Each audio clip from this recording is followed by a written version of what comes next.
우리가 진짜 그리스도인이라고 하는 제목을 갖고 로마서 12장 말씀을 공부하고 있는 5번째 시간이 되었습니다. 그 예전에 오래된 골동품 같은 명품을 갖고 와서 그 진짜인지 가짜인지 분별해주는 그런 TV 프로그램이 한국에 있었습니다. 지금도 있는지 모르겠습니다. 이제 많은 경우는 진짜라고 생각해서 갖고 왔는데 이제 감정사들이 살펴보니까 가짜라고 말합니다. 그때 그 갖고 온 분들의 표정이 생생한데 실망감을 감추질 못합니다. 난감한 표정을 짓습니다.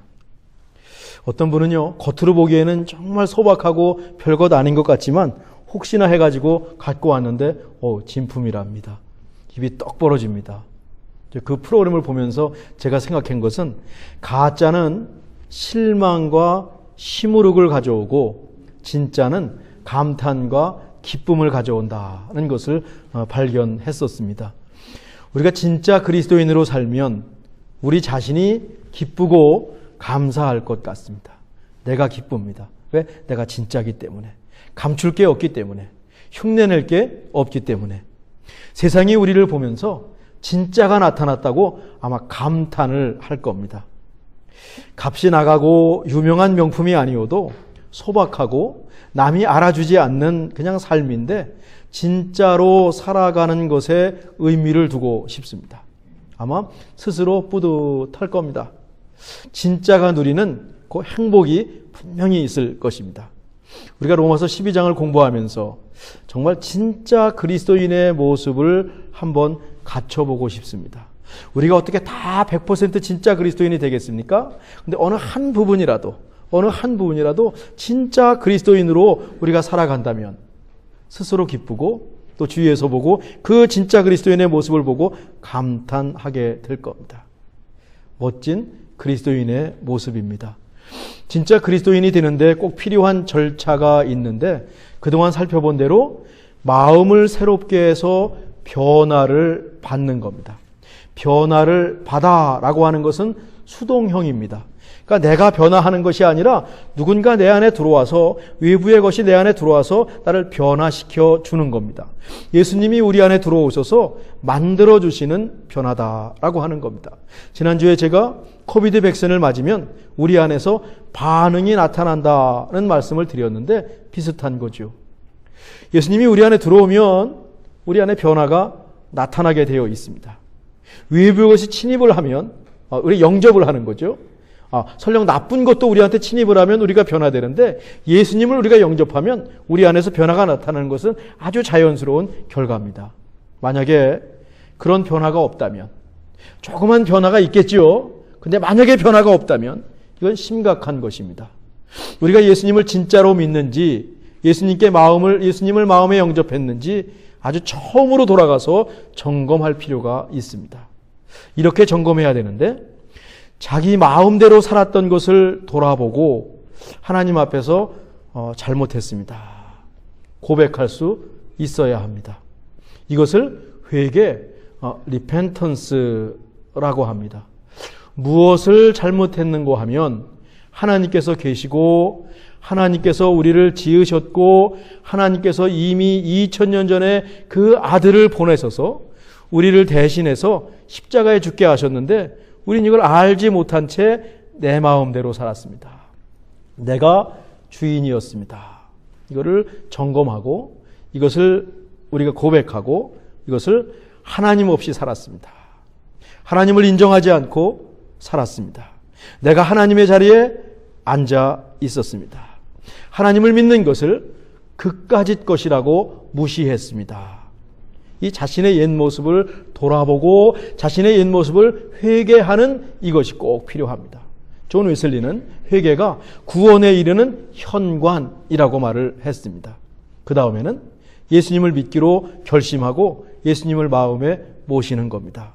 예수님, 제 안에 들어와 주십시오. 저를 책임져 주십시오. 제 인생의 주인이 되어 주십시오.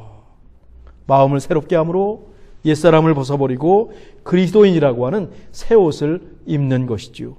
이런 과정들입니다. 프로세스입니다. 계속되는 과정들입니다. 예수님을 마음에 영접하고 믿기로 결단하는 겁니다. 요한 웨슬리는 이 믿기로 결단하는 것은 순식간에 일어나는 일이다. 그 다음에 거룩해지는 것은 점진적인 일이다 라고 설명을 했습니다. 어제 아침에 함께 나오는 예배소서 말씀에서 믿음으로 예수님을 마음에 모신다는 기도가 있었습니다. 믿음으로 예수님을 우리 마음에 모시게 하옵시고. 어떻게 예수님을 마음에 모십니까? 믿음으로 예수님을 우리 마음에 모십니다.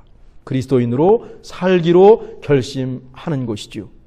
새로운 삶을 산다고 해서 이것을 born again, 거듭 태어난다라고 합니다.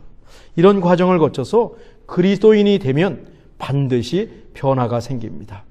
아주 자연스러운 과정이고 결과라고 하는 것입니다. 예수님을 이미 마음에 모셨지만 처음 사랑을 잊어버렸을 수도 있습니다. 요한계시록에서 에베소 교회를 두고 첫사랑을 잊어버렸다라고 지적합니다. 감옥에 갇힌 바울이 무릎을 꿇고 기도해 주었던 그 교회입니다. 그런데 어느 순간인가 그 에베소 교회가 예수님을 잃어버렸습니다. 계시록에는 그 잃어버린 지점이 어디인지 찾아내고 그곳에 가서 다시 시작하라고 말씀하십니다. 계시록 2장 4절 5절인데 제가 읽죠. 그러나 너를 책망할 것이 있나니 너희 처음 사랑을 버렸느니라. 그러므로 어디서 떨어졌는지를 생각하고, 여기 생각한다는 것은 어디서 떨어졌는지를 기억해내고 라고 하는 겁니다. 만일 그리하지 아니 회개하여 처음 행위를 가지라. 만일 그리하지 아니하고 회개하지 아니하면 내가 내게 가서 네 촛대를 그 자리에서 옮기리라. 첫사랑을 잃어버린 에베소 교회의 모습이 우리에게 있을 가능성도 굉장히 큽니다. 우리 탓도 있지요. 근데 우리가 그런 세상을 살고 있습니다. 우리 안에 세상의 기운이 너무 많이 들어와 있습니다. 제가 20대, 30대, 40대를 살았던 세상과 우리 여러분들이 20대, 30대, 40대를 살고 있는 세상은 전혀 다른 세상에 살고 있습니다. 세상살이가 우리 에너지를 너무 많이 빼앗아 갑니다. 복음서에 씨 뿌리는 자의 비유가 나오는데 거기 4가지 밭이 나오는데 가시덤불과 같은 밭이 나와요. 가시덤불에 떨어진 씨가 나옵니다. 마가복음 4장 18절과 19절인데 또 어떤 이는 가시떨기에 뿌려진 자니 이들은 말씀을 듣기는 하되 세상의 염려와 재물의 유혹과 기타 욕심이 들어와 말씀을 막아 결실하지 못하게 되는 자요. 세상의 염려와 재물의 유혹과 기타 욕심이 들어와 딱 맞지 않습니까? 예수님을 믿기로 결심하고 예수님을 마음에 모셨습니다. 말씀을 듣습니다. 그런데 세상의 염려가 찾아옵니다. 재물의 유혹과 세상 것에 대한 욕심이 생깁니다. 그러면 그것이 커 보이고요. 예수님을 믿는 것이 뒷전으로 밀리게 되어 있습니다. 지금 우리 시대가 그런 시대를 살고 있습니다. 우리 마음이 가시떨기가 됩니다. 정리가 되지 않습니다. 이리 쏠리고 저리 쏠리고 왔다 갔다 합니다. 바위와 같은 신앙이 되어야 되는데 흔들흔들 거리는 신앙이 되고 말았습니다. 믿음에 결실이 없다. 말씀을 막아 결실하지 못하게 되는 자요. 예수님을 믿는데도 변화가 보이지 않는 겁니다. 얼른 알아차리고 다시 처음 자리로 돌아와서 다시 시작해야 됩니다. 한 번에 끝나는 것이 아니라 또 돌아와서 시작하고 또 돌아와서 시작을 하고 이걸 무한 반복하는 것이 그리스도인의 삶일 것입니다. 이처럼 정말 내가 예수님을 마음에 모셨는지 혹시 어느 지점에 믿음을 잃어버린 것은 아닌지 또 살짝 무시한 것은 아닌지 꼭 점검해야 합니다. 이것이 로마서 12장 1절과 2절이 알려준 믿음의 첫 단추였습니다. 저는 때로 예수님을 믿는 것은 산 너머를 바라보는 것이다는 생각을 합니다. 세상이 줄 수 없는 행복이 저 산 너머에 있어요. 그런데 우리는 당장 눈앞에 보이는 산과 씨름합니다. 그 산이 전부인 줄 압니다. 그 산에 모든 것을 걸고 있습니다. 그 너머에 펼쳐진 세상을 알아차리지를 못합니다. 영원한 생명이죠. 죽음을 넘어서는 영원한 소망이지요. 세상이 줄 수 없는 평안과 위로와 기쁨이지요. 세상에서 발견할 수 없는 진정한 사랑이지요. 세상을 살아갈 힘과 지혜와 용기도 얻습니다. 길이요 진리요 생명이신 예수님을 믿고 마음에 모신 사람이 누리는 기쁨이고 감사입니다. 하나님의 선하시고 기뻐하시고 온전한 뜻이 무엇인지 시뮬레이션을 돌리면서 테스트하고 입증해낸 사람에게 임하는 행복이지요. 여기에 진리가 있습니다. 여기에 생명이 있습니다. 여기에 길이 있습니다. 이것을 보기 원합니다. 산 너머를 볼 수 있는 그 지혜의 영을 우리 하나님께서 우리에게 주시기를 간절히 원합니다. 그리고 이 길을 걸어가는 것, 이것이 진짜 그리스도인의 모습이겠지요. 이제 오늘부터 우리는 진짜 그리스도인의 삶에 대해서 차근차근 살펴보겠습니다. 우리가 읽은 로마서 12장 3절과 8절은 그리스도인이 공동체 속에서 어떻게 살아야 되는지를 알려줍니다. 로마서는 로마 제국의 수도였던 로마에 있는 교회에 보낸 편지니까 이 로마서에서 교회에 대한 교훈이 앞에 나오는 것은 당연하죠. 우리 3절인데 함께 읽어보실까요? 내게 주신 은혜로 말미암아 너희 각 사람에게 말하노니 마땅히 생각할 그 이상의 생각을 품지 말고 오직 하나님께서 각 사람에게 나누어 주신 믿음의 분량대로 지혜롭게 생각하라. 내게 주신 은혜로 말미암아 너희 각 사람에게 말하노니. 바울이 지금 로마 교회에 권면하는 근거가 있는데 바울이 경험한 은혜입니다. 바울의 세상 지식으로 하지도 않습니다. 바울이 경험한 은혜를 가지고 로마 교회에 권면하고 있습니다. 로마서 전반부에서 이 은혜를 설명했거든요. 예수님을 통해서 임한 하나님의 사랑이라고 쭉 설명했거든요. 바울도 이 은혜와 사랑으로 거듭되었습니다. 너희들만 이렇게 되십시오라고 빠진 것이 아니라 나도 이 은혜와 사랑으로 거듭되었고 이 은혜로 지금 권면하고 있다. 바울도 이 은혜와 사랑으로 본 어게인 거듭 태어났습니다. 유대교를 따르던 옛날 옷을 벗어버리고 예수라고 하는 새 옷을 입었습니다. 내게 주신 은혜. 여러분 자신에게 주신 은혜가 무엇입니까? 여러분 하나님 앞에서 또 사람들 앞에서 교회 앞에서 내게 주신 은혜라고 고백할 수 있고 간증할 수 있으신지요? 바울은 거기에 근거해서 말하고 있습니다. 내게 주신 은혜. 바울은 지금 은혜 속에 살고 있습니다. 그 은혜로 인해서 이방인의 사도가 되었고 그 은혜를 갖고 지금 로마 교회에 교훈하고 있습니다. 우리에게 이런 은혜가 있는지 말이죠.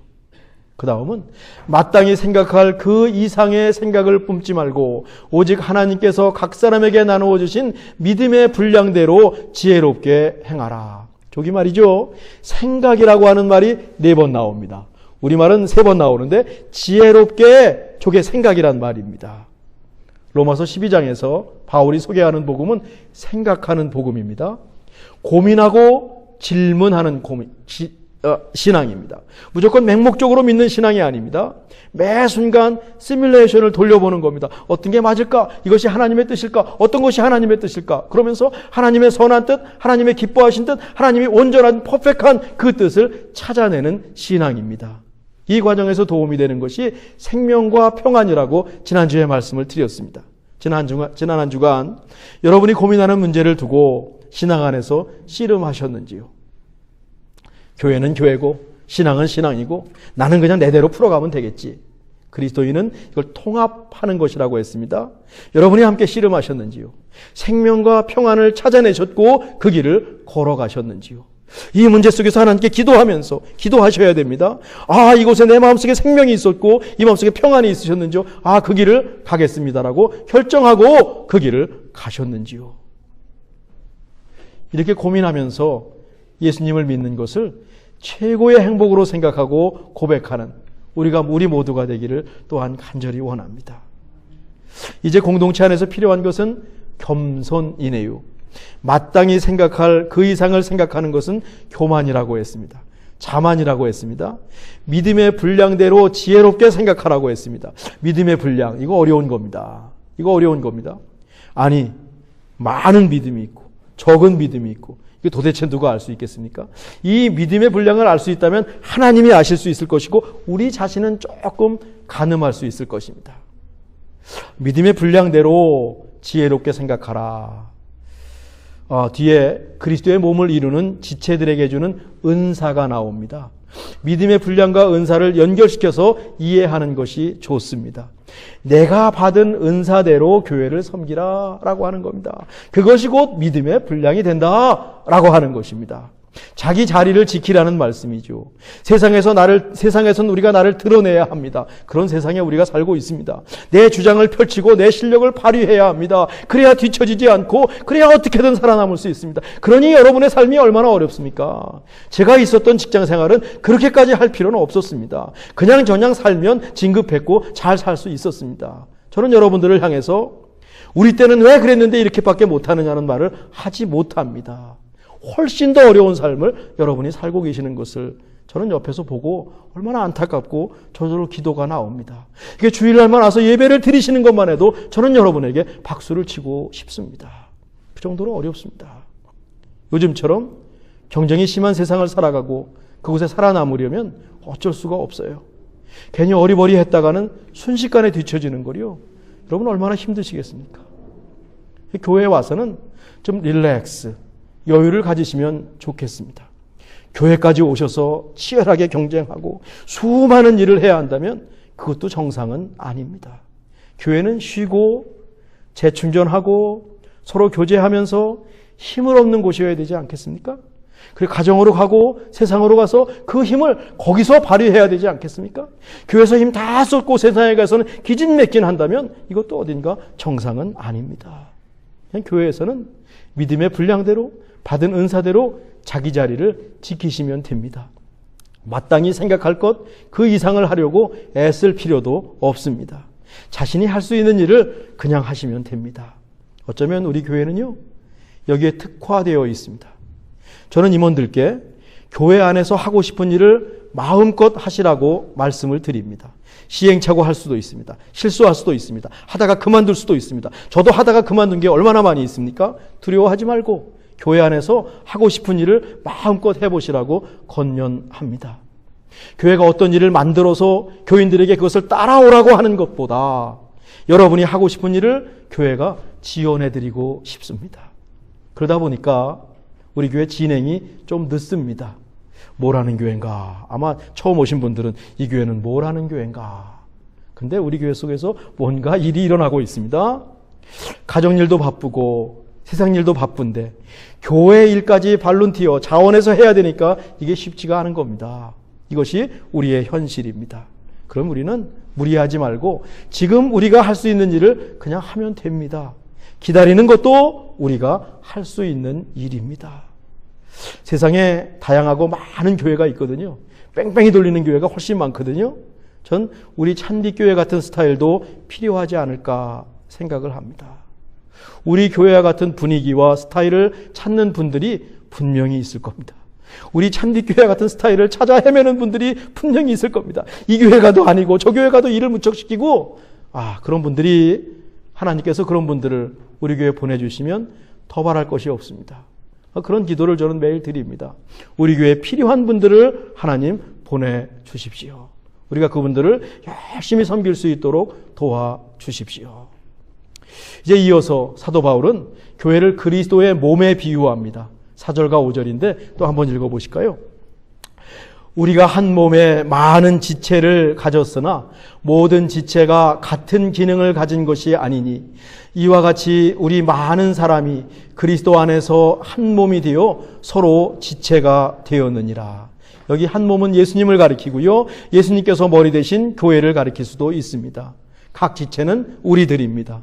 우리가 예수님의 몸을 이루는 신체 기관 파트입니다. 치아가 약하신 분들이 있습니다. 이 치통이 있으신 분들이 있습니다. 어금니 하나가 아프면 온 머리가 아픕니다. 온 몸에서 식은땀이 흐릅니다. 손톱 끝에 조그만 가시가 들어가면 이거 손 전체가 아픕니다. 아주 불편합니다. 가시를 빼내지 않으면 아주 불편해가지고 견딜 수가 없습니다. 이처럼 몸은요 서로 연결되어 있고 아무리 작은 지체라도 꼭 필요합니다. 우리가 이런 식으로 그리스도의 몸을 이루고 있습니다. 6절과 8절에서 하나님께서 각자에게 선물로 주시는 7가지 은사가 나옵니다. 말을 통한 은사가 3가지인데 예언, 가르침, 위로. 손과 발을 통한 은사가 4가지인데 섬김, 구제, 다스림, 긍휼 베품 이렇게 있습니다. 한 가지 한 가지 다 설명하고 싶은데 이번에는 제가 그냥 넘어가도록 그렇게 하겠습니다. 각각의 은사대로 이게 믿음의 분량이라고 그랬습니다. 어디 가서 믿음의 분량하고 믿음이 작아 커 이런 얘기 하시면 이거 은사대로라고 말하는 거라고 여러분들이 수정해 주시기 바랍니다. 이렇게 이해하는 것이 이 본문을 이해하는 굉장히 훌륭한 이해라고 생각을 하지, 믿음의 분량, 그럼 맨날 우리는 믿음이 작지요. 아무 일도 못합니다. 각각의 은사대로 믿음의 분량대로 자신이 좋아하고 할 수 있는 일을 가지고 교회를 섬기면 되는 겁니다. 각자의 자리에서 책임감을 갖고 또 섬기라는 말씀이고요. 다른 분들의 섬김을 존중하고 배려하라는 그런 말씀입니다. 물론 서로 도와야 되겠죠. 배짓잔도 맞들면 낫지 않습니까? 그래야 한 몸을 이룰 수 있습니다. 우리 교회는 잘하고 계십니다. 저는 정말로 우리 교회에 감사드립니다. 지난 추모 예배 때 우리 찬양대가 좀 부족합니다 라고 임원회 때 놨더니 많이 오셔서 다 찬양대 섬기셨습니다. 또 일손이 좀 부족합니다. 다 알아서 섬기셨다고 제가 나중에 아내를 통해서 전해 들었고 얼마나 감사한지 모릅니다. 이게 교회인 것입니다. 이게 교회인 것입니다. 우리말로 관현악단이라고 하는 오케스트라가 있는데 많은 악기로 구성되어 있죠. 여기 오케스트라에서 중요한 것이 바이올린이라고 합니다. 다른 악기에 비해서 바이올린 숫자도 많고 대개는 지휘자 바로 앞에 바이올린이 이렇게 있대요. 근데 오케스트라 바이올린에는 first 바이올린, second 바이올린이 있다고 합니다. 제일 바이올린이 높은 소리를 내고 멜로디를 연주하면서 이끌고 간다면 second 바이올린, 제2 바이올린이 그 뒤에 앉아가지고는 받쳐주는 역할을 한다고 해요. 그래서 제일 바이올린을 연주하는 분들이 이 제2 바이올린을 연주하는 분들에게 꽤 고마워한답니다. 특히 어렵고 높은 음을 낼 때는 뒤에서 그들을 받쳐주는 제2 바이올린을 의지하면서 연주를 하게 된대요. 겉으로 드러나지 않지만 꼭 필요한 악기가 제2 바이올린인 셈입니다. 우리 교회도 제2 바이올린을 연주하는 분들이 많이 계십니다. 말없이 드러나지 않게 교회를 버티고 계시는 분들이죠. 묵묵히 자리를 지켜주시는 우리 권사님들이 대표적이십니다. 하나님께 가신 이성구 권사님, 지금 앉은 자리도 제 눈앞에 선한데 정말 제가 20년 동안에 가만히 오셔서 그 자리를 지켜주셨습니다. 한 번도 힘내세요. 수고하십니다. 이런 권사님들이 우리 교회의 특징이십니다. 권사님들이 막 앞에 나서시면 집사님들이 앞에 나설 수가 절대 없습니다. 뒤에서 가만히 계십니다. 기도해 주시고 응원해 주시고 격려해 주십니다. 젊은 사람들이 해야죠. 목사인 저까지 정말 마음껏 활동하고 지원하도록 기도해 주시는 우리 권사님들이야말로 우리 찬빛교회 오케스트라의 제2 바이올린이라고 저는 생각합니다. 늘 감사한 마음으로 목회하고 있습니다. 근데 교회만 그렇겠습니까? 가정에도 그렇습니다. 자주 말씀드리듯이 가정에도요, 희생하는 분이 꼭 있어요. 가정에 보면. 가족별로 봐도 그래요. 뒤에서 모든 일을 챙기시는 분이 꼭 있습니다. 말없이 챙기시지요. 그래서 가정이 유지되고 가족이 유지됩니다.